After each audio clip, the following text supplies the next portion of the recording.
बिना रुके, बिना थके आप सभी का बच्चों की तरह पालन पोषण कर रही हूँ।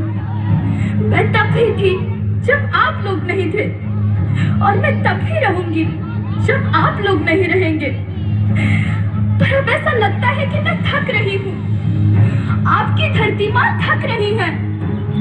रसायनों का छिड़काव, रासायनिक खाद और इन सब के कारण पानी एवं हवा में जहरीलापन, यही कारण है कि मैं थक रही हूँ।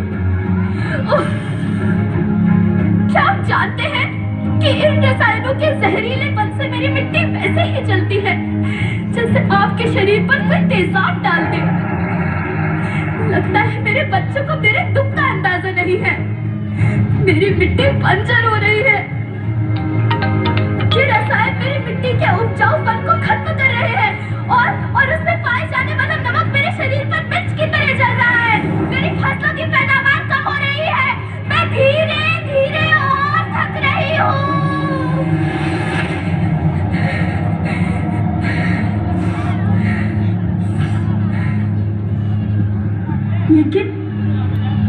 लेकिन अब मुझे याद आता है कि पहले मैं बहुत सुंदर थी, बहुत प्रसन्न थी, हमेशा हंसती थी।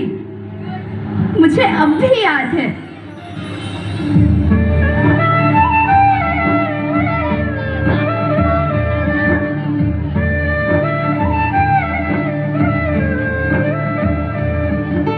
मैं तुम्हारी माँ सुंदर क्यों ना होती, मुझे तो सुंदर होना ही था, क्योंकि बीते जमाने में आप मेरे बच्चे ही तो अपनी माँ के रखवाले थे।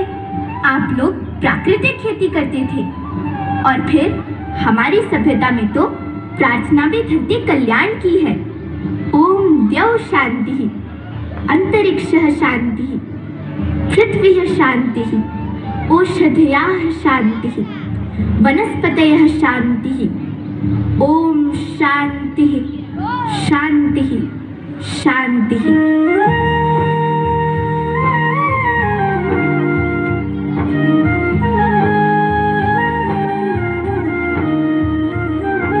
नदियाँ, जंगल, झरने, पर्वत रखना इन्हें संवार के, इनको रौंदा तुम न बचोगे, धरती कहे पुकार के।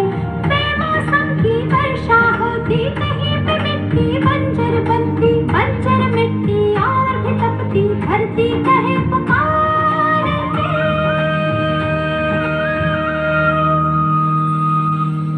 हजारों साल से मनुष्य धरती की गोद में रहता आया है, लेकिन आज मैं आपसे पूछती हूँ कि आपने इसके बदले धरती माँ को क्या दिया?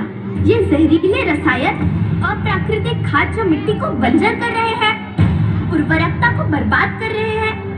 आप अच्छी पैदावार के लालच में जो रासायनिक खाद अपने खेतों में डाल रहे हैं, वो अभी तो लाभ देगी, लेकिन लंबे समय में उसी रासायनिक खाद का नुकसान भी है। रासायनिक खाद जहर समान है, और तो और फसलों में पानी की खपत भी बढ़ गई है, जिससे खेती की लागत बढ़ रही है और पानी का स्तर जमीन के काफी नीचे जा रहा है।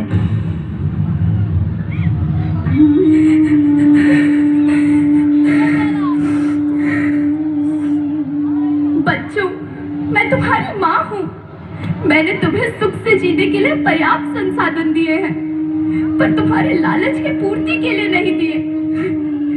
ऐसा लगता है कि थोड़ी सी अधिक पैदावार और अपने लालच के लिए आप सब अपनी अगली पीढ़ी, अपने बच्चे के भविष्य के बारे में सोचना भूल गए हैं। सोचो, क्या तुम अपने बच्चों को ऐसे खेत देना चाहते हो जो बंजर हो?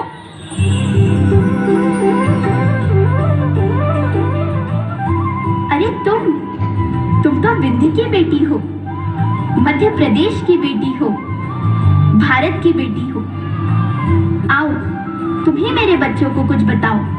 धरती माँ, हम तो अपने विंध्य के सवै जनन का केवल इतने कहे चाहे थे कि प्राकृतिक खेती या समय के मांग बन चुकी है। प्राकृतिक खेती या उद्देश्य के साथ होत है कि जौने जमीन और हमरे मिट्टी की उर्वरकता बनी रहे। हम सबका प्रकृति के साथ मित्र जैसे व्यवहार करे चाहिए। हम अपना से आने वाली पीढ़ी की तरफ से यह विषय का ध्यान देके सुने और देखे के विनती करी थी।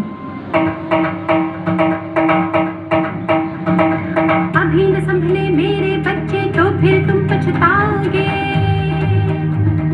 नेचुरल फार्मिंग न हुई तो हाथ धरे रह जाओगे।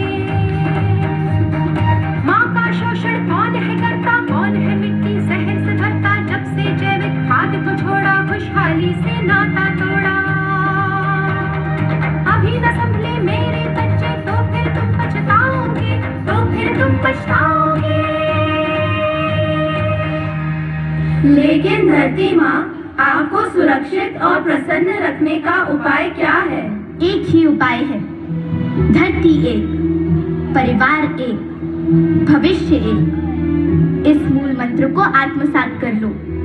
प्राकृतिक संसाधन को बचाओ, प्राकृतिक खेती को अपनाओ और परंपरागत देसी पद्धति से जैसे गो आधारित उत्पाद, जीवामृत, बीजामृत, पंचगव्य, गोमूत्र, छाछ का उपयोग करो ताकि मिट्टी की उत्पादकता बनी रहे।